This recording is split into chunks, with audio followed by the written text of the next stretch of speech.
Good morning, good morning. Tuesday has arrived. Quick tip conversation about goal setting, whether you're a lifter and you want to change your body composition or whether you're just an everyday person that wants to start working on dietary habits and getting in the gym more often, what have you, or if you're an athlete and you've got really specific goals. You want to set specific goals and you want to make them big and scary. That's what's always worked for me. Meaning, like, if my top number is 93 on the pull down, I don't want to set a goal for 95. It's just not scary enough. It's not big enough. It's not gonna get me amped. What will get me amped is if I'd say, write down, hey, 100 miles an hour. Like, that's a scary goal.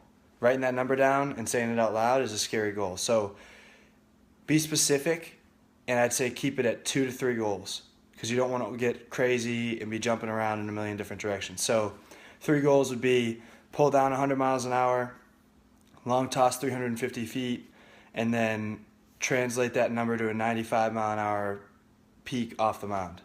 Most guys are about 3 to 7 miles an hour faster on a pull down outfield type throw versus off the mound.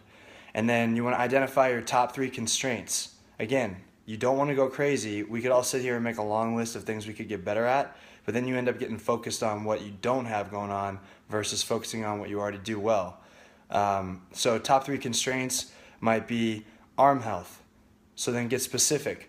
Where is the tissue hurt? Is it really tight forearm tissue that you've got? Is it really tight bicep tissue? Maybe your subscapularis right up under your armpit. Maybe that's inhibiting your ability to internally rotate. Get specific, have a plan. And then number 2 might be rotational power.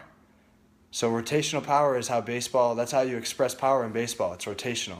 Basketball, different plane of power expression, up and down. Baseball's rotational. So how are you going to work on that? Maybe you get some specific medicine ball throws. Maybe you dive into the core velocity belt. You got to get specific on whatever it is you're going to attack and how you're going to attack it.